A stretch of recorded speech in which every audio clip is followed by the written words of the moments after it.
Ես այսօր մեկ գավաթ սուրճ եմ հրավիրել մի գեղեցկուհու, ով օգնում է մյուս կանանց ոչ միայն նիհարել եւ փոխել սննդակարգը, այլև հասնել ինքնավստահության, ներքին հավասարակշռության եւ անձնային աճի։ Նուտրիցոլոգ, ընտանեկան հոգեբան, լայֆ քոուչ Նազելի Ազիզյան։ Դիմավորենք։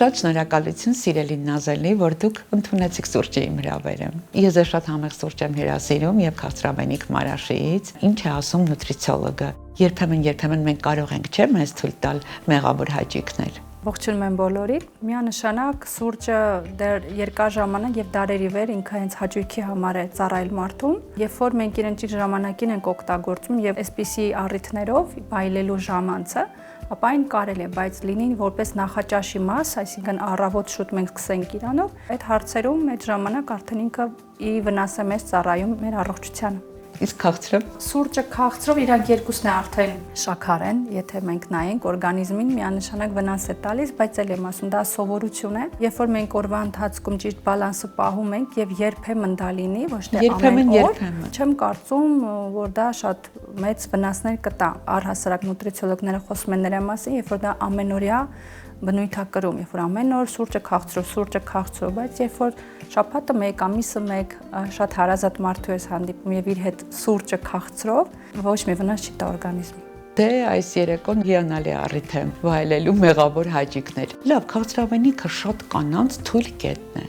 Այ հոգեբանորեն ինչ է ուզում լրացնել կինը, երբ անընդհատ ձգտում է քաղցրի։ Բառը հենց ասում է քաղցրություն է ուզում, երբ որ մարդը ասում է ես քաղցրի կարիք ունեմ, դա արդեն ավելի խորը ցանկություններ են, երբ որ նա լսված չի, նա սիրված չի, նա ցանկանում է տեսանելի լինել եւ երբ որ այդ ամեն ինչը չի ստանում շրջակա միջավայրի ամենահարազատ մարդկանց կողմից, այդ հարցում նրան օգնում է արդեն սուրճը եւ քաղցրը, որտեղ շատ անգամ մենք լսում ենք, ասում են սուրճ, մի քանի 3, 4, 5, 6 գավաթ սուրճ, քաղցր անդադ իրար հետ է։ Իսկ էմոցիոնալ ուտելը ինչպես կարող ենք մենք վերահսկել։ Դա վերահսկել կարիք չկա, ուղղակի պետք է իր հետ աշխատել, որտեղ էմոցիոնալ ուտելը հենց էմոցիոնալ վարքագծի խանգարում է, իսկ էմոցիաները ինչու են մենք դրա մասին խոսում եւ աշխատում, որտեղ մարդը երբ որ չգիտի ինչպես ճիշտ վերապրել, ինչպես այլ մեթոդներով այն հաղթահարել, միակ տարբերակը նրա համար դառնում է սնունդը։ Իսկ նման վարքագիծ մեր ձեռք է բերում փոքր տարիքից, երբ որ երեխային սիրտը շահելու համար քաղցր են տալիս, լացելը արգես կոնֆետ համեղ, կարոտելը ծնողը գալիս է կոնֆետ է իրան բերում եւ փոքրուց արդեն երեխային սովորեցրել են ինչ որ մի բանի համար ինքը պետք է ստանա պարգևատրում քաղցր։ Իսկ արդեն երբ որ ինքը ստրեսի մեջ է լինում, ինքը իրեն արդեն սկսում է պարգևատրել քաղցրով, այլ ոչ թե լուծումներ գտնելով։ Դուք ամենասկզբում զբաղվում եք դիզայնով եւ հասել եք շատ մեծ հաջողությունների։ Ինչպես եղավ, որ դուք միանգամից անցաք այլ ոլորտ եւ սկսեցիք զբաղվել նուտրիցիոլոգիայով։ Իմ կյանքի անցումները շատ հետաքրքիր են եղել։ Նախ ամենասկզբից դեռ վաղ մանկությունից երևի 5-6 տարեկանից ես գիտեի արդեն, որ ես դիզայներ եմ լինելու, նկարիչ, ես միշտ նկարել եմ։ Ու երբ որ եկավ մի էտապ իմ կյանքում, որ ես ուղղակի էլ չուզեցա ոչ նկարեմ, ոչ կարել, առհասարակ նույնիսկ հիմա երբ որ աղջիկը իմ ասում է մամ կգաս իմ հետ նկարել, ես նկարելուց նեղություն եմ զգում, ինձ դուր չի գալի այդ process-ը արդեն իսկ առաջ իմ ձեռքի չեք վերցնի մատիտը։ Ես մատիտով եմ միշտ սև ու սպիտակ եմ սիրել նկարել, իսկ հիմա այդ ամեն ինչը կորավ։ Ուղղակի ինքը իրանով դանդաղ դուրս եկավ իմ մեջից, երբ որ ներսում ինչ-որ մի նոր տեղ է բացվում, մի նոր ցանկություններ է առաջանում կյանքում, ինձ թվում է հինը պետք է արդեն գնա։ Ես երևի այն տեսակի մարդկանցից եմ, ով իրանց կյանքում մի քանի մասնագիտություններ պետք է տիրապետեն եւ լավագույնը լինեն իրենց համար այդ մասնագիտությունը։ Իսկ ինչու հենց նուտրիցիոլոգիա։ Սկսեց նրանից, որ ես դեռ մինչև 26 տարեկան միշտ նվազ քաշ եմ ունեցել, 47 կիլոգրամ ամենաբարձր իմ քաշը, եւ երբ որ ես սկսեցի ուսումնասիրել, ինձանով զբաղվել, մասնագետ հետ աշխատեցի, որ իմ ծրագիրը սննդի կազմեց, երբ որ արդեն դու քեզ սկսում ես հետևել, դու էլ չէ, դառնում ես քո ուսուցիչը, արդեն դու կարողանում ես այդ ամեն ինչը կիրառել, եւ այնուհետեւ ավելի սկսեցի խորանալ, որտեղ այդ ժամանակ ես ոդկս կոտրել էի, չէի կարող արդեն աշխատել, Պարապ մնալու փոխարեն որոշեցի նոր կրթություն ստանալ եւ ուսումնասիրել այդ ոլորտը եւ այդպես գնաց նոր մասնագիտություն ձեռք բերել։ Այսինքն, երբ որ կար ժամանակ ազատ, ես օգտագործեցի կրթվելու համար, ոչ թե նստելու, բողոքելու, լացելու, ինչ որ մարդկանց մեղադրելու, այսինքն իմ օգտին եղավ։ Դրա համար դրանից հետո, երբ որ ես արդեն նոր կրթություն ստացա, արդեն ինձ հետաքրքիր չէր անցածը։ Իսկ մենք կարող ենք ասել, որ հենց դուք ինքներդ եղաք ձեր առաջին պացիենտը։ Միանշանակ հենց այդպես էլ եղել եմ, առաջինը ես եմ եղել իմ, նույնն էլ դիզայնի մեջ, ես իմ համար փոքր տարիքից հագուստներ էի կարում, հագնում էի, դրա համար այդ ուղղությամբ գնացել եմ։ Ես չեմ սովորել մի բան, ինչը որ ինձ դուր չի եկել, ինչը ինձ չի հետաքրքրել։ Առաջինը ես ինքս եմ կիրառել, որից հետո նոր արդեն սկսել մարդկանց հետ, պրոֆեսիոնալ լինելու ժամանակ արդեն նոր մարդկանց հետ։ Շատ լավ, շատերը իրար հետևից պահում են շշմեցնող արդյունքներ, խոստացող տարբեր սննդակարգեր, դիետաներ, տարիներ պահում են ու հետո էլի վերադառնում են նույն քաշին, ինչու։ Որտեվ դուք ինքներդ ասեցիք պահում են։ Մենք պետք չի պահենք, մենք պետքա փոխենք ապրելակերպը։ Եթե մենք օրինակ պարզ վերցնենք, այսօր մեր երկրում խաղաղություն է, վաղը մյուս օր կարա լինի ինչ-որ կոնֆլիկտ, ընտանիքի մեջ, երկրի հետ կարա լինի ու այդ ամենը մենք շատ մարդկա շատ խոր էմոցիոնալ տանում է։ Մեկը քաշ ավելացնում, մյուսը ավելի շատ նիհարում է։ Ես նիհարում եմ ստրեսից, ես շատ արագ իջեցնում եմ քաշս։ Ու ես այդ ամեն ինչի հետ հաշտեմ, որտեվ ես գիտեմ դա իմ օրգանիզմի տեսակն է։ Ես այդ ժամանակ մի հատ լրացուցիչ ստրես իմ վրա չեմ վերցնում, վայամա, նիհարեցի եւ այլն։ Բայց եկեք նայենք մյուս կողմի մարդկանց, իրանք ինչ են անում, ստրեսի մեջ են, դեռ իրանք դուրս չեն եկել այդ վիճակից, իրանք լրացուցիչ իրանք վերցնում են ստրես, մտածում են քաշ ավելացնելու մասին։ Այդ process-ը օրգանիզմը մեկը իրան անել է, որտեղ այդ ձևով ինքը իրան պաշտպանում է։ Մեկը նվազում է, որ ինքը անտեսանելի լինի, հա, որ ինքը չերևա տարածության մեջ, հոգեբանորեն այդպես է։ Մյուսն էլ ավելացնում է, որովհետև ինքը լինի անտեսանելի, իրան չտեսնեն որպես գեղեցիկ կին, հա, նայվող կին, որտեղ եթե ինքը գեղեցիկ լինի, իրան ինչ կասեն, վատ բառ է։ Դա շատ խորը հոգեբանական է, որտեղ շատ եղել կանանց հետ այդ իրան սննդի վարքագծի հետ որ աշխատել ենք, այնպիսի բաներ են դուրս եկել, չէին է հիշում։ Երբ որ ինքը փոքր տարիքում գեղեցիկ հագնված գնացել է դպրոց, իրան ասել են ինչ ձև ես եկել, ու ինքը տեղ ասում ամոթ զգացի, լացեցի, աչքերս լցվեցին, իր գեղեցկությունը, որ այն ժամանակ որպես ամոթ են ասել, գեղեցիկ հագնված լինելը, դա իր համար արդեն բերում են, եթե ես նիհար լինեմ, գեղեցիկ լինեմ, ինձ կասեն դու անբարոյական ես, վատն ես, կսկսեն վատ մարդկանց հետ, հա։ Այսինքն մենք հիմա հասկանում ենք, որ մարդիկ չեն նիհարում ոչ թե սննդի ճիշտ կամ սխալ օգտագործելուց, ոչ միայն, այսինքն, այլ նաև հոգեբանական վիճակից։ Տեսեք, եթե մենք նայենք 3 կարևոր կետ մեր կյանքում, որը պետք է ուսումնասիրել եւ կիրառել։ Առաջինը դա սնունդը, միանշանակ, եթե մենք ասենք, լսում ենք, ասում են fast food կեր, արագ սնունդները կեր, մեկը կնիհարես։ Այո, կնիհարես, բայց ինչի հաշվին։ Մկանի հաշվի, ջրի հաշվին, դու չես ունենա որակյալ օրգաններ ներսում, հա, ձիգ օրգաններ, մկանները չեն լինի առողջ, այսինքն կլինի տեսանելի ինչ որ արդյունք, բայց ներքուստ արդեն բարև ձեզ հիվանդություններ ա լինելու։ Դա մի կողմ։ Երբ որ մենք սննդակարգը վերանայում ենք, մենք արդեն ոչ թե սահմանափակումներ ենք անում, այլ հասկանում ենք իմ սուրճը սիրելի, որի մասին խոսում ենք, ես քանի անգամ օրը կարող եմ խմել, որը ես ինձ չզրկեմ, այլ ես դա ուղղակի իսկապես սկսեմ վայելել։ Սնունդը կարգավորեցինք, մարդը սկսեց իր սիրած ուտելիքները կողքից լրացնելով նոր ուտելիքներ, որը որ ինքը կսկսի սիրել եւ կիրառել, պահպանել մնացած կյանքի ընթացքում, ոչ թե ժամանակավորապես, քանի իրան այդ արդյունքն է պետք։ Մյուս этаպը դա մարզումները։ Մարզումներն իր հերթին 4 տեսակի մարզումներ գոյություն ունեն, որը մարդու օրգանիզմին հարկավոր է։ Ոչ թե մի տեսակի, գնում ենք մի տեսակ մարզում ամբողջ կյանքի ընթացքում։ Դա ուժային մարզումները, որը հարկավոր է մկաններին մեր, որպեսզի մկանները տոնուսալցիկ լինի, գեղեցիկ լինի։ Մենք ունենք ինտենսիվ մարզումներ, որը պետք է մեր սրտի առողջության համար լինի, որպեսզի մեր դիմադրողականությունը առողջ լինի։ Կան մարզումներ, որոնք հարկավոր են կնոջ առողջության համար, կոնքհատակի համար, որ մեր ներսը, ներքին օրգանները առողջ լինեն, ոչ միայն կնոջ, տղամարդու համար, որտեղ տարիքի հետ մեր ոսկորները, մեր ջիլերը, հա, մեր ֆասցիաները իրանք կրճատվում են, կրկվում են եւ կարա լինի այնպես, որ տեսնում ենք ընկավ, կողքը կոտրեց, հա, վերևի հատվածից տարբեր կոտրվածքներ են ստանում, ինչի որտեղ ճիշտ չի, այսինքն ինքը մի ձևով է ամբողջ կյանքում քայլում, իսկ այդ ձևով արդեն օրգանիզմը սկսում է քարանալ։ Դրա համար տարբեր տեսակի մարզումներ, երբ որ մտնում է մարդու ամենօրյա կյանք, որը թեկուզ 15 րոպեով ամբողջ կյանքի ընթացքում ինքը արտնացավ, ոնց էր, չէ, այն ժամանակ կար նախավարժանք դպրոցներում եւ այլն TV-ներով նույնիսկ ամեն օր ամբողջ սովետական միությունը մարզանք էին անում իրար հետ։ Այդ ամեն ինչ հետո դառնում է ամենօրյա մասնիկ մարդու, ապա ինքը կարա արդեն որ ասում է ինքը իրան ծափարի, որտեվ ես դա արդեն սովորել եմ։ Եվ իհարկե կա հոգևորի մասին խոսալով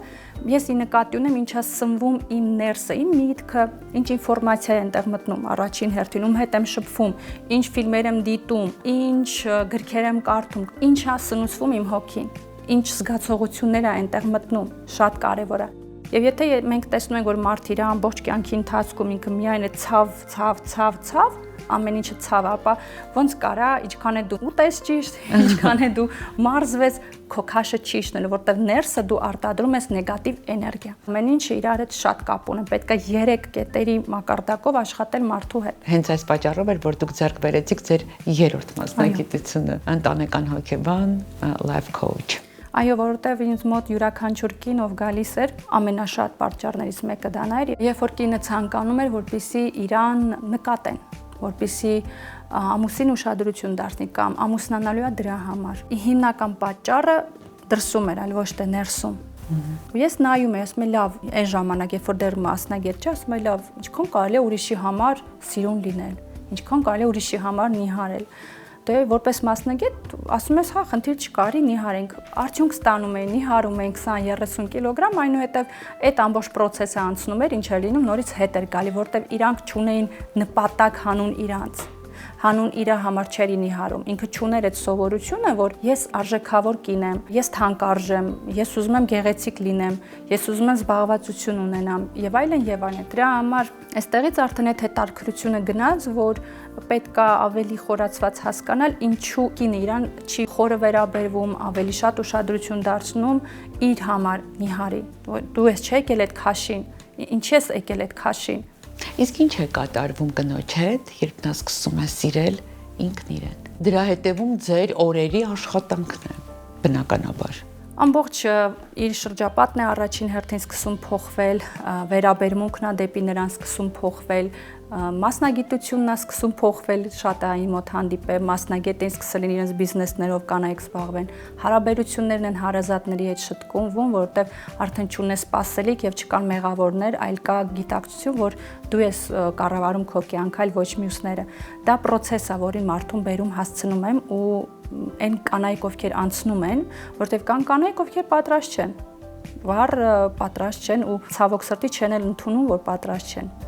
Պատճառաբանություններ ման գալով հիմա ժամանակը չկա, գումար չկա եւ այլն, այսինքն տարբեր պատճառներ, այլ ոչ է, որ ես պատրաստ չեմ իմ էգոն իջացնեմ, հա, երեխեքը իմն են, ճիշտ է, ես չեմ տա, ասում եմ, բայց մենակ քոնը չեն, դուք երկուսով եք ունեցել, հետո չես տալիս, ինքը վատն է, մի րոպե, դու ես որոշել, որ քոնն է, դե գնա պահի, չէ, դες չկա, չեն հասկանում բալանսը ինչումն է, ես չեմ ասում տղամարդիկ լավն են կանենք վատը, ես ուզում եմ, որ կինը ու բերում եմ ընկետին, որ ինքը հասկանա, որ դու ազատ ես, ինչքան քոնն է, այնքան իրանն է, մի րոպե, այդ ինքը իր կյանքը կարա դասավորի,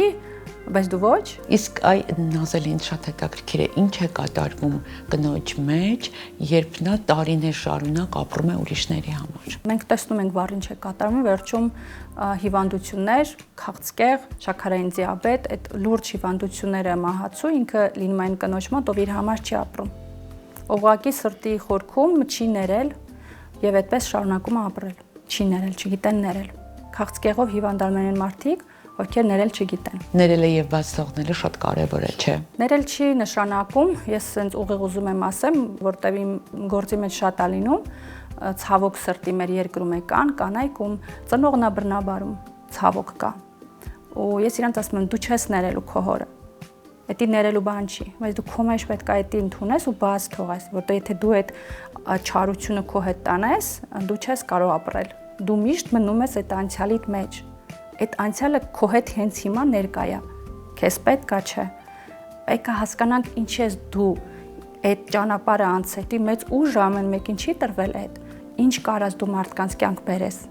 Ինչ տեսակ դու մարդ ես, որ դու կարաս այդ ճանապարհը ոչ բոլոր կանանց այդ տրվում, իսկապես եմ ասում, որտեղ կարա ինքը լինի զոհ, որը որ շատերը անում են, չէ, ստրես եւ այլն չեն կարող դուրս գան, բայց միևնույն ժամանակ ինքը կարա դուրս գա, ոտքի կայնի, հետո դրա մասին բարձրացային ու նման կանանց օգնի, իրանք չէ ոտքի կայնեն։ Քեզ տրվել է այդ հնարավորությունը, գնա աճի, ինչ ես նստե զոհի նման։ Ինձ տենց են արել, դրա համար ես չեմ հասկացանք։ Այնքան մարդիկ կա մահանում են, լիքը բան ա լինում, բայց այսօր ես եթե կամ, ուրեմն ես այս կյանքին պետք եմ։ Ինչ կարամ այս կյանք ես բերեմ իմ կյանքով, ինչ կարամ լավը բերեմ այս կյանք, այն որ նստեմ լացեմ, ինչ ա փոխվելու։ Իսկ կնոջ ինքնագնահատականը ամենից շատ ով է կոտրում, ընտանիքը, հասարակությունը, թե հենց ինքը։ Առաջին հերթին ծնողները, այնուհետև հասարակությունը, որտեղ ծնողներից հետո երկրորդ ուսուցիչ դառնում են պարտեզի ուսուցիչները, այնուհետև դպրոցի, դրա համար շատ կարևոր է, ես ինքս իմ երեխային միշտ տվել եմ վճարովի պարտեզնել եւ դպրոցնել, հիմա կարող են շատերը ասեն, «Վայ, գիտեք, տես տեղերում էլ վատ է լինում», համաձայն եմ, բայց տալուց պետք է նաեւ հետեւել երեխային,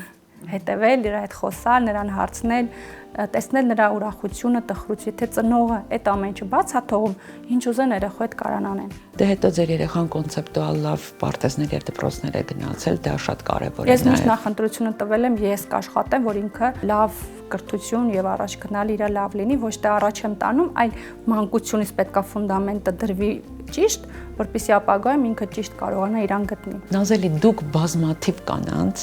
օգնել եք, որպեսզի իրենց ներսում կառուցեն իրենց ներքին ողնաշարը, ոչ միայն լինեն առողջ, գեղեցիկ, բարեկազմ, այլև ունենան այդ ամենակարևորը ներքին ողնաշարը։ Հիմա որ հետ եք նայում, դուք կարող եք տալ իրենց ընդհանուր հոգեբանական կերպարը, ինչպեսի կանայք են ձեզ դիմում։ Այն կանայք, ովքեր արդեն պատրաստ են առաջ գնալու, բացվելու ծաղիկի նման։ Կյանքում կա էտապներ, ես միշտ ասում եմ, մենակ ես չերևի շատ լսած կլինեք, կան քնած մարդիկ, կա էտապ, երբ որ մարդը արթնանում է, այնուհետև կա էտապ, որ երբ որ ինքը սկսում է փնտրել, արթնանալու ուրիշ է, երբ որ դու տեսնում ես այդ հարվածները, բայց չես ուզում քո կյանքում տեղ ունենա։ Կա փնտրող, որ ինքը արդեն մասնագետների է ման գալի, ինքը ինձ էլ կարա դիմի, ես իր մասնագետը չեմ իմ էներգիայով եւ այլն, իրանը կգտնի։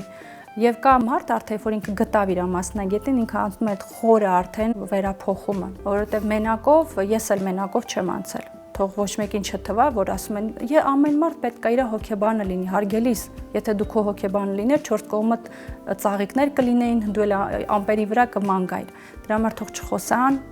մեծ խոսացողները տենց շատ էլ արժանանում են իրանց եմ ասում, դուք դրան արժանի եք։ Всё,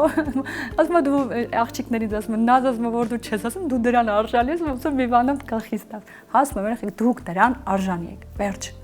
Դու ես չես ստեղծա, ինչի են քեզ ասում, ինչի են քո հետ տենց խոսում։ Արժանի ես, չէ՞ ուրեմն։ Բխի, ինչի ինձ չեն ասում, քեզ ասում են։ Ինչո՞ ես այդ բամբակի մեջ եմ մեծացել, չէ՞։ Ուրեմն ես ուրիշ կյանքի եմ արժանի, դու ուրիշ, բայց ժամանակ կար ես էլ ասում, մի րոպե ինչի ինձ նեղացրին։ Մի րոպե ինչի ինձ իսենց։ Ուրեմն ես դրան արժանի էի, չէ՞։ Որտեղ եմ սխալվել, իմ մեջ եմ անգալի։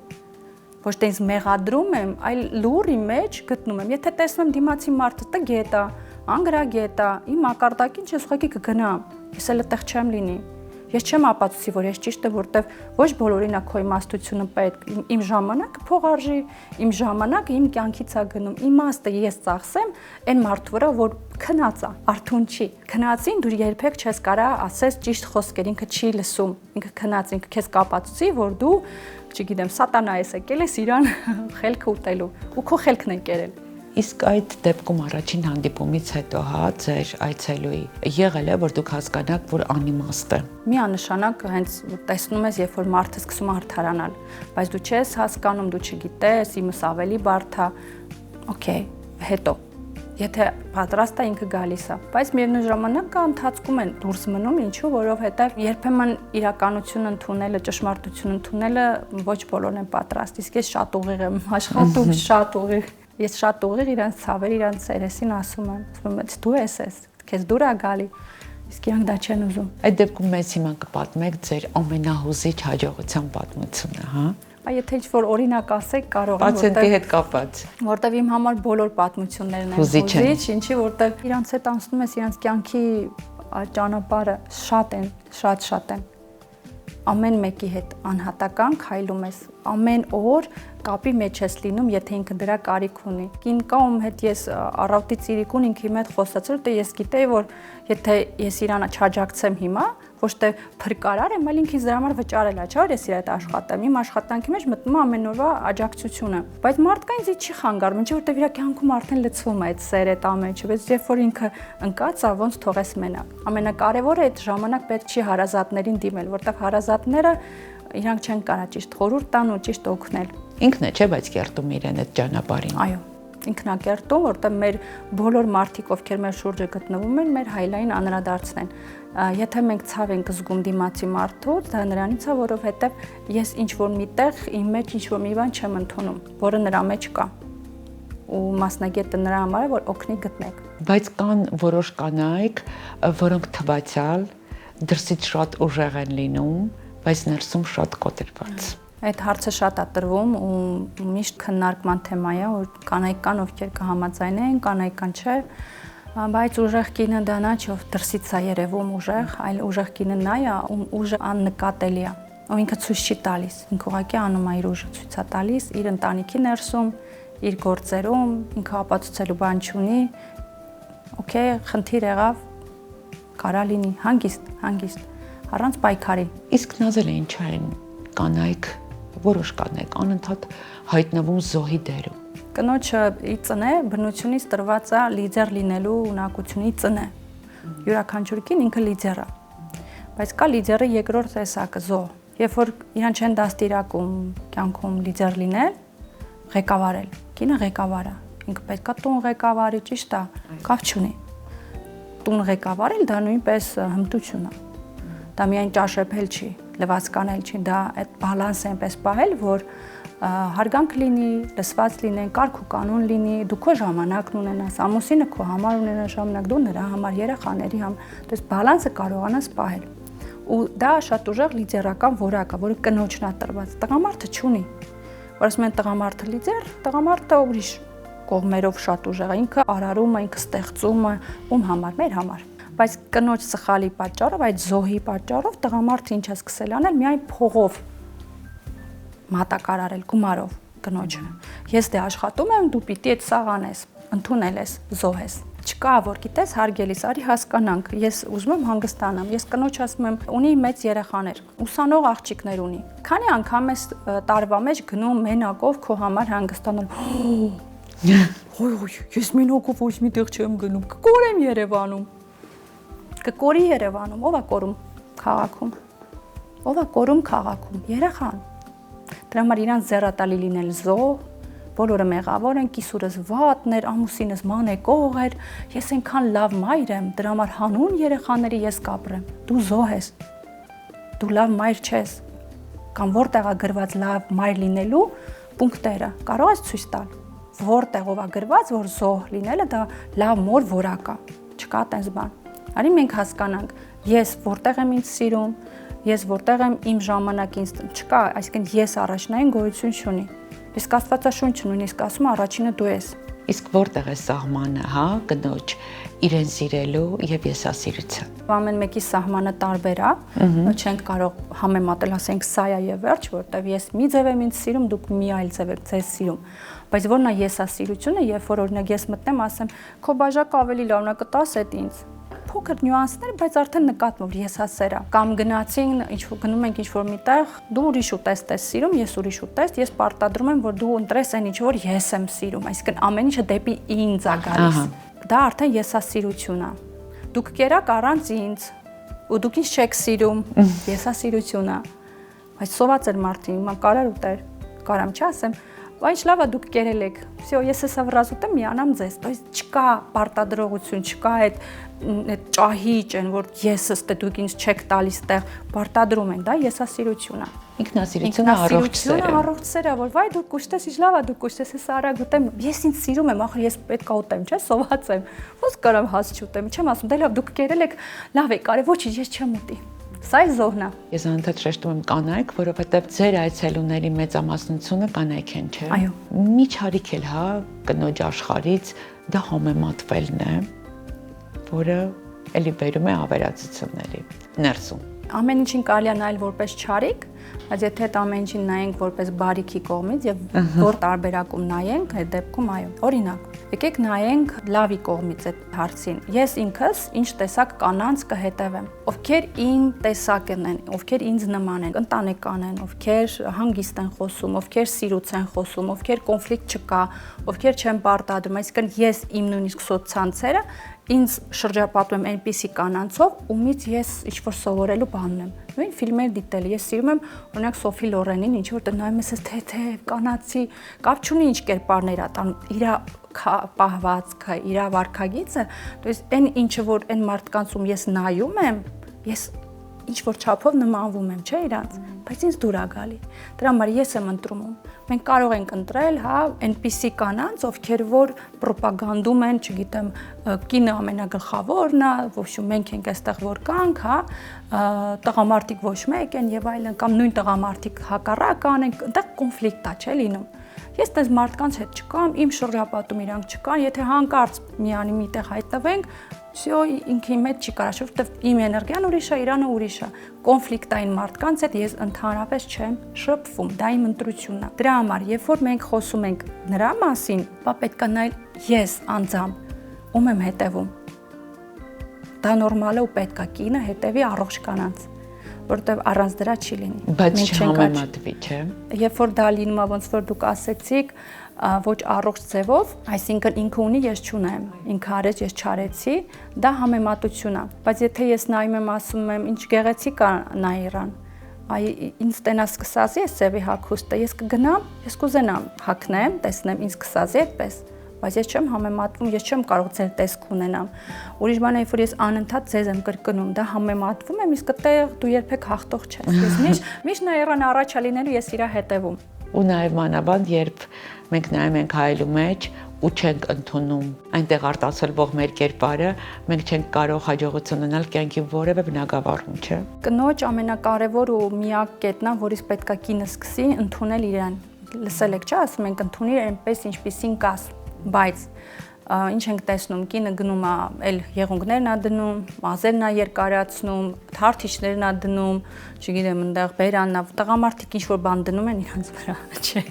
Ինչ իրանք չեն անում։ Այդ ինչպես է, որ իրենք ընդունում են իրենց, այդպես ինչպես։ Որտեվ այդ մեխանիզմը տղամարդկանց ուղեղում չկա, կինը ունի։ Իսկ կարող է հասարակությունը շատ մեծ պահանջներ է դնում կրոջ առաջ։ Կինն է ինքն առաջ դնում հասարակությունը, հենց այդ կին հասարակությունն է։ Բայց եկեք, եթե որ այդ ամեն ինչը առողջ չի վերածենք, ոչ առողջ չհանենք, ես խնաված եկել եմ, ճիշտ է։ Ես կարող եմ տարբեր լինել, այսինքն ես իմ տարբեր կերպարներ ընդունում եմ։ Ես իմ շունը մանտալուց սովորական, sense մազերս կարա խառը լինի, չստիկներով իմ շանը ման եմ տալի։ Ես իմ համար կարևոր չի ինձ ով կտնե ինչ կտնի, ես իմ շան հետ եմ, վերջ։ Ես այդտեղ ես մաքսիմալ ինչ որ գեղեցիկ չեմ,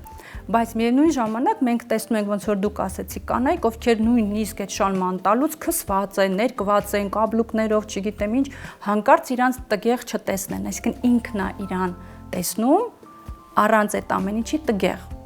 Հասկանում եք, ինքը իրան չի սիրում,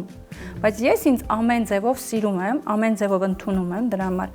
ես թե կլինի մեյքափ, որ անում եմ, ինձ այդպես եմ սիրում, թե կլինի առանց դրա, ես այդպես եմ ինձ սիրում, երբ որ ես ինձ ընդունում եմ, իմ ամուսինն էլ է ինձ սիրում, իմ երեխան էլ ասում, մամա, ինչքան սիրուն ես, ու բոլոր մարդիկ ասում են, նազ, այնքան սիրուն ես։ Դա ես ոչ թե կլինի ինքնագովեր, կամ մարդիկ ասեն, ըստ իրան գովում։ Եթե ես ինձ չգովամ, ով պիտի գովա։ Դու պիտի քեզ սիրես, քեզ վերաբերվես դուքով, որ ուրիշներն էլ քեզ սիրեն եւ վերաբերվեն դուքով։ Հիվանդագին չլինի, այսինքն թե դու պետքա հիվանդագին անես այդ ամեն ինչը վախից ելնելով, դա հիվանդագին է, բայց եթե դու անում ես, որտեղ դու առաջինը քեզ ես ընդունում, առատ արթնացա, լվացվի, տամներդ մաքրի, մի քիչ քեզ խնամի, հայլու մեջ քեզ նայի, ամուսինս ասում առավոտ մազերը տեսա։ Հա, ես սիրում եմ ինքս ինձնով այտենց զբաղվել, բայց մարդկա օրերով մազերին չի կպնում։ Որովհետև այդ սիրո պակասը կնոջ ներսում ինքնաոչնչացման ծրագիր է, չէ՞ որ դրված է։ Ինքնաոչնչացման ծրագիրը յուրաքանչյուրի մեջ կա։ Ինչա դա, եթե նայենք ֆիզիոլոգիա եւ նույնիսկ տերմինոլոգիայով կոչվում է անդրոպապտոզ, երբ որ մարդը գալիս է հասնում է ինչ-որ մի էտապի իր կյանքում, ամեն ինչը գիտի, ամեն տարածքը գիտի, ամեն ինչ սովորել է, դպրոցը ավարտել է, երեխեք ունեցել է, մեծացրել է, ինչ անել, հետաքրքրություն չկա, ու եթե ինքը իր համար չի գտնում ինչ-որ մի հետաքրքրություն or արարություն, ինքնաոչնչացման այդ process-ը միանում է։ Գալիս է հիվանդություններ, որ դու ինչ-որ մի բանով զբաղվես, եթե դու քեզանով չես զբաղվել, դու վազես բժիշկներով զբաղվես։ Դրա համար ինքնաոչնչացման process-ը միանում են մարդկանց մոտ, ովքեր դեգրադացվում են, այսինքն իրանց վրա ներդրում չեն անում, թե գիտելիքի առումով, թե ճամփորդության առումով, թե սպորտի առումով, տարբեր բաներով։ Փառք Աստծո, որ ինֆորմացիան այնքան շատ է, սերիալներ նայելու փոխարեն կարող են ուղղակի YouTube-ում առողջ տեսանյութեր դիտել, որոնք իրանց կզարգացնի։ Իսկ ավելի շատ հոգեբանական ինչ խնդիրներով են կանայք գալիս ձեզ մոտ։ Պատճառներ, որոնք մարդուն բերում են, կանգնացնում են ձեր դեմ դիմաց։ Ավելորդ քաշի պատճառներից մեկն է լինում, երեխաների հետ չեն կարողանում լեզու գտնել, շատ անգամ ծնողները ուզում են, որ երեխաները իրանց ենթարկվեն։ Դա է հիմնական ծնողները, երբ որ դիմում են երեխաների համար զույգերի հետ կապված, ֆինանսների հետ կապված, երբ որ ինչ գործ են ուզում բռնեն, չի ստացվում իրանց մոտ ֆինանսական առումով։ Տարբեր ոլորտներով գալիս են ու հիմնական ամենաշատը, այսինքն հարաբերություններն են առաջի տեղ։ Ու այդ բոլորը միևնույն է գալիս է փակ շրջանով, վերադառնում է անձնային աճին, չէ՞։ Որ դռնով մտավ, բոլոր ոլորտների հետ պետք է աշխատել։ Մտավ ֆինանսներ, ընտանիքի հետ ես աշխատում, մտավ ընտանիք, ֆինանսների հետ ես աշխատում, բոլոր ոլորտների հետ պետք է աշխատել։ Կապ չունի, որտեվ դու ոնց որ ասած ադամանտն ես, որը որ հələ չեն թրծել։ Պետք է այդ բոլոր քո տեսակները քո մեջ արտնացնեն։ Բոլոր ընդունես դու քեզ այնպեսին ինչպեսին կաս, երբ որ ես եւ մամա եմ, եւ կին եմ, եւ գործարար եմ, եւ բարեգործ եմ, եւ ընկերուհի եմ, եւ տատիկ եմ, ամեն ինչ եմ։ Այդ իմ կերպարն է։ Ամեն դերի մեջ, երբ որ մարդը հասկանում է ինքը ով է, այլ չասում դու գիտեք ես ով եմ։ Խանութում ես ուղղակի հաճախորդ եմ, որը օգտվում է խանութից։ Իրենք չգիտեն դու ով ես։ Ով ես դու։ Իսկ այս գիտելիքները ձեզ օգնում են, որ դուք փայլուն կառուցեք ձեր բոլոր հարաբերությունները, չէ՞։ Միանշանակ դու ես ընտրում ում հետ շփվես, ում հետ քայլես առաջ, ում հետ բաց թողես։ Ու ամեն ես էլի եմ ասել, ամեն տարվա ավարտին ես մի հատ անալիզ եմ անում իմ կյանքը, իմ ձեռքբերումները, ու այն ամեն ինչը մյուս տարի բաց եմ թողելու։ Այդ պլաններն եմ դնում, որ այս մյուս տարի էսի ավարտելու եմ։ Կա բաներ, որ ժամանակն արդեն է, որ քեզ քաշում է հետ, պետքա բաց թողես, կլինի մարդ, կլինի աշխատանք, կլինի տարածք, տուն նույնիսկ, մարդիկ կպնում են մի տնից, բայց այդ տունը ինքը իրան արդեն վերապրել է, դու պետք է ուղղակի գնաս։ Ինտուիցիային մարդիկ չեն լսում։ Ու դրա համար տարիներ շարունակ մի տեղում ապրում են, ոչ, ով ասե այդ մի տեղն է, ամբողջ աշխարհը քո տունն է։ Դու կարող ես ուղղակի քո քաղաքը փոխես, չգիտեմ, կամ տարածքը փոխես, Երևանի մի տարածքից մյուս տարածք գնաս, հաջողությունը քեզ գա։ Բայց մարդիկ կպնում են մի տարածքին, վախից ելնելով։ Շատ կարևոր բան է, որ մարդը վարքյան առաջ դուրս գա այն տարածքից, հրաժեշտ տա այն մարդուն եւ այն իրավիճակին, որը արդեն իրեն տանում է դեպի դեգրադացիա։ Ոնց ենք հասկանում իր պահանջներից, իր դժգոհություններից վերջ։ Իսկ որպես մայր դուք ունեք շատ ազատ, խարիզմատիկ, ինքնուրույն մի գեղեցկուհի դուստր եւ դրա հետևում ես տեսնում եմ մոր ժամանակին կատարած բոլոր աշխատանքները, հա, ճիշտ պահին, բույսի նման, ճիշտ ջրել, ճիշտ փայփայել, ճիշտ խնամել, մեծացնել, ժամանակին տալ կարդալու այս գիրքը նայելու, այն ֆիլմը, հարգելու անձի սահմանը երեխայի այդ աշխատանքի մասին, հա, ինչ պետք է անի մայրը, որպեսզի նախ միշտ լինի իր երեխայի ընկերը եւ հետո կարողանա մեծացնել մարդու եւ թողնի ազատ այդ մարդուն։ Ամենաառաջինը յուրաքանչյուր կին եւ տղամարդ պետք է սովորեն լսել, հարց տալ ու լսել։ Շատ անգամ ծնողները հարց տալի ու իրանք պատասխանում են, չեն թողնում, չեն լսում երեխային։ Փոքր տարիքից երեխան շատ հարցեր ունի։ Ծնողի պատասխանը հիմա ժամանակացի, դա քեզ չի վերաբերվում, ես ինչ բաներ ես խոսում, որտեղ ես լսել։ Այսինքն վախ են ներշնչում, իսկ երեխան իր պատասխանները չի ստանում։ Երեխան եթե իր պատասխանները չստացավ, ինքը չի զարգանում։ Եթե ես պատասխան տալ չգիտեմ, ես չեմ ասելու այդ իմ թեման չի, կամ չէ, շատ ծնողներ ասում են, ես այդպես բաներ չեմ սովորել, գնա դասատուիդ հարցրուն։ Ինքը դու արդեն քո արժեքը երեխայի առաջ գցում ես։ Հետո ասում են ինչի ինձ չի հարգում մեծ տարիքում։ Դրա համար կա էտապներ, ես էլ իմ երեխային ասում եմ նման բաները դու դպրոցում բացատրում եմ ինչու, որտեվ ես եթե դպրոցի վճարը տալիս եմ, դու մինչև 5 դպրոցում ես, քո բոլոր դասերը կանես դպրոցում կգաս, որտեվ տան մեջ ես քո մաման եմ, ես քո դասատուն չեմ։ ես քո մաման եմ, ես ուզում եմ քո հետ ժամանակ անցկացնեմ, ֆիլմ դիտենք, իրար հետ ինչ-որ նկարչություն անենք, ինչ-որ բան անենք, բայց քո հետ լինեմ, քո մաման, ես քո դասատուն չեմ։ Երբ որ երեխան ես ճիշտ ձևով եմ այդ ամեն ինչ ասում, ինքը արդեն կոնֆլիկտ չի ունենա իմ հետ։ Ինքը կգնա դպրոցում, դասատուին կաս ես պետքա ստե անեմ, որտեղ մամայիս հետ գնալ եմ ֆիլմ դիտելու, ճիշտ է։ Նույնն է դասատուին եմ ասում, գիտեք, ինքը ես վճարում եմ, դպրոցում արած գա, որտեղ տանն ինքը չի անելու դաս։ Երբ եմ ասում, երբ որ ես վերևից եմ, երբ որ ես վճարողի դերում եմ։ Որը շատ ծնողներ չեն անում, ցավոք սրտի, կապ չունի, ինձ թվում է մյուս դպրոցներում եք ծնողը կարող ասել, երեխան դպրոցում եկել է հենց ձեզնից սովորի։ Մաման կարող է անգլերեն չգիտի, մաման կարող է մաթեմատիկա вообще չգիտի, ապա ինչու եք դուք ծնողին արժե զրկում երեխայի առաջ։ Դա շատ ցավալի է, որ մենք այսօր տեսնում ենք։ Շատ ցավալի, շատ կարևոր թեմա է։ Ու երեխան հետո այդ մաման պետքա մեծանա տարիքով ավելի, հա, ու չհասկանա թե որտեղ կապը իր երեխայի հետ կոտրվավ։ Ու չհասկանա, որ այն ժամանակ, երբ որ իր երեխային ինքս էս պատասխան տվեց, դա բերեց այն, որ երեխան ասեց, մեկը դու ոչի բան չգիտես, էլ քեզ ինչի ասեմ։ Մեկը դու չես կարա ինձ օգնես, ինչի քեզ ասեմ։ Դրա համար երեխայի հետ փոքրուց են խոսում։ Փոքր տարիքից դեռ 3, 4, 5, երբ որ ինքը արդեն սկսում է այդ մաքսիմալ հարցը, եւ հայրը եւ մայրը։ Բայց ամենաշատը բոլորս գիտենք, որ մայրն անում, որտեղ ինքը ավելի շատ է կապված, ուզենք չուզենք, երեխան մոր հետ կապված է։ Մենք ենք ծնել, մեզ է երեխան մեր սիրտն է լսել։ Միանշանակ տղաները ավելի շատ ասեն ձեզ, քան աղջիկները, որտեղ տղամարդը առաջինը իր մորն է տեսնում որպես գեղեցկուհի, որպես կնոջ իդեալ, որպես աստվածուհի, իր մորն է տեսնում։ Ու եթե իր մոր մեջ ինքը զոհ տեսավ, ինքը զոհ կին ընտրելու իրան։ Նույն ձև հետո երկու զոհ իրար թուր ու թվանք են լինելու, այն որ ասում է հարսուկիսուր լեզու չեն գտնելու։ Ինչի, որովհետև զոհ կերպարով է մեծացել մայրը։ Երջանիկ կանայք, երջանիկ երեխաներ են դասյարակում։ Այո, դրա համար եթե մենք չգիտենք, առաջին հերթին պետքա սովորենք, որտեղ երեխաները կրկնում են մեզ, թող ոչ մեկին չթվա, որ իրանց երեխան ասում է ամեն ինչ կանեն, որ երեխայիս ապագան լավ լինի։ Դահ դու ամեն ինչ արա, որ դու լավ լինես, քո երեխան իր ապագան կկառուցի։ Դու չես կարող իր կյանքը ապրես։ Ոչ մի ծնող իր երեխու համար ոչ մի բան չի կարող անել, բացի այն, որ օրինակ ծառայի։ Միայն օրինակ։ Իսկ ինչ են կանայք վախենում երջանիկ լինելուց։ Որտեղ չգիտեն դա որն է։ Եկեք հարցնենք մարդկանց, ուղղակի, ասում ես ինչ է երջանկություն։ Ինքը մարդկանց անուններ կտա, որ հանգստություն լինի, երկրում խաղաղություն, ամուսինս տունը լինի, երեխեքս լավ լինեն, չգիտեմ, այնտեղ չգնա բանակ, վախեր է սա։ Երջանկությունը իրանք վախեր է։ Իսկ երբ որ adekvat կինը հասկանա ինչ է երջանկություն, ինքը կասի։ Երբ որ ես օրինակի համար զգում եմ խաղաղություն իմ ներսում, մեջս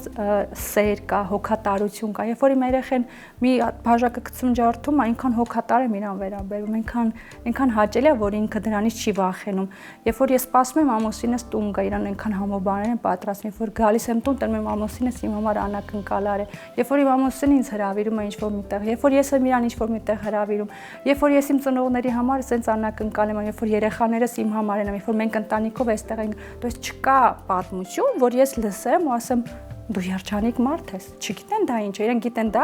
միայն տուն,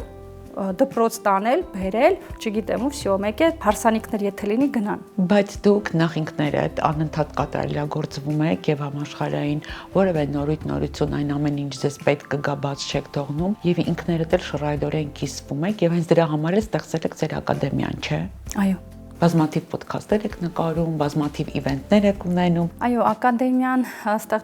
ստեղծեցի 3 տարի առաջ, ինչի ակադեմիա, որովհետև միշտ մարդը ձգտում է բարձրագույն կրթություն ստանա, չէ՞։ Ես շատ եմ մտածել, դպրոց անունը դնեմ, թե ինչ, չէ, ինքը պետք է լինի ակադեմիա, որովհետև կնոջ ակադեմիան դա ավելի ուժեղ է, քան ցանկացած ինչ-որ ակադեմիա ավարտելը որպես մասնագետ։ Որտեղ մենք կարող ենք 5 համալսարան ավարտել, ակադեմիաներ ավարտել, բայց ոչինչ չանել, եթե կանացիության մեր ակադեմիան մենք չենք ավարտել։ Ճիշտ չգիտենք ինչպես է ամեն ինչը բալանսը պահենք թե գործի, թե տան, թե իմ անձի մեջ, որտեղ շատ կանայք իրանք ավարտում են, մագիստրոսի կոչում են ստանում, բայց վախենում են իրանց ներկայացնեն։ Դու ասում են ես այդքան բան գիտեի, ապա ինչու ես լռում։ Որտեղ չեն ավարտել կանացիության, նրբագեղության ակադեմիա։ Այն բոլոր գիտելիքները, որը պետք է ունենա կինը։ Այո։ Իսկ դա իսկապես շատ արժեքավոր գիտելիքներ են, որը ամբողջ կյանքում դու արդեն դրանից հետո ապրում ես թեթև, հանգիստ, խաղաղ, առանց որևիցե այդ նեգատիվ, ցավոտ, հա, ճահի-ճահին այդ վիճակների։ Երբեմն լինում է վատ բաներ, այնպես չի որ ես չեմ տխրում, բայց դու գիտես, որ դա նորմալ է։ Եթե տխուր եմ, ես տխուր եմ։ Ես չեմ փորձում ձևեր թափել, որ ես ուրախ եմ։ Դե հիմա խոսենք ակադեմիայի ծրագրերի մասին, հա։ Ներկա պահին 4 էտապ եմ անցկացնում, այսինքն այդ ծրագիրը արդեն 3 տարի է գործում եմ։ Առաջին ունեմ 90 օրվա ծրագիր, որտեղ հենց կանանց հետ աշխատում եմ 4 փուլով, քաշի իջեցման հետ կապված, ովքեր որ ուզում են քաշը նվազեցնել, այնտեղ դարձնում եմ բոլոր բազային գիտելիքները 3 կողմանի, թե հոգևոր, թե ֆիզիկական, թե սնունդի հետ կապված, որ ինքը լրիվ ուսումնասիրելու եւ կիրառելու դեպքում ինքը կարա ամբողջ կյանքի ընթացքում իր քաշը նորմալ պահպանի։ Ճիշտ է լինում է, որ ասում են ոնց վերջացավ, արդեն էլ հերթ, մենք կարող ենք շարունակել, բայց արդեն գնում ենք մյուս մակարդակով աշխատելու, այսինքն սնունդի հետ նույն բանը ես չեմ սովորացնում, դուք արդեն գիտեք ինչ անեմ։ Գնացեք, ապրեք։ Մեկը եթե դուք ճիշտ ապրեք, քաշը շարունակելու է իջնել։ Այսինքն 90 օրյա ծրագիրն է, որը տարվա մեջ 2 անգամ եմ թողարկում, այնուհետև կա լայսինգ ծրագիրը 4 ամսվա ծրագիրը, նույնպես այդ անձի կնականացիության, կնոջ բոլոր այդ կողմերի զարգացման հետ կապված, որ ոնց իրան պահի, ոնց իրան զգա, ոնց հարաբերությունները ընտանիքում ձևավորի ամուսնու հետ, տղամարդու, եթե ամուսին չունի, կապ չունի, դες ոնց անի, որ բալանսը լինի իրան մեջ, այսինքն չլինի պայքար աշխարհի հետ։ 4 ամսվա դա այդ ծրագիրն է եւ կա բալանս ակումբը, որտեղ որ այդ բոլոր մարդիկ, ովքեր ուղղակի ցանկանում են շարունակական լինել, իրանք ամսավճարով այդտեղ լինում իմ հետ են, իսկ դա արդեն ամսվա թեմաներ է։ Այդ թեման որ կա, մենք այդ լավ այդ թեման խորացված ուսումնասիրում ենք պրակտիկաներով, մեդիտացիաներով, տարբեր տեսակի աշխատում ենք, որպեսզի իրանց մեջ այդ բարձրանա այդ։ Դա ոնց որ ասած դանդաղ պետք է այդ ջուրը լցնել բաժակի մեջ, միանգամից չի լինում։ Եվ տարվա մեջ մեկ անգամ լինում է, որ աշխատում եմ տարվա պլանավորում, 7 օր է դա, ամենամինի ծրագիրն է, բայց 7 օրում մարդկանց տալիս են ոնց ճիշտ իրանց 1 տարին տեսնեն, ոնց ճիշտ քայլեր անեն, որպեսզի մեկ տարվա մեջ կարողանան տարբեր ձեռքբերումներ ունենան, տարվա մեջ մեկ անգամ։ Եվ այն մարդիկ, ովքեր ցանկանում են որպես լայֆ քոչեր կրթվեն,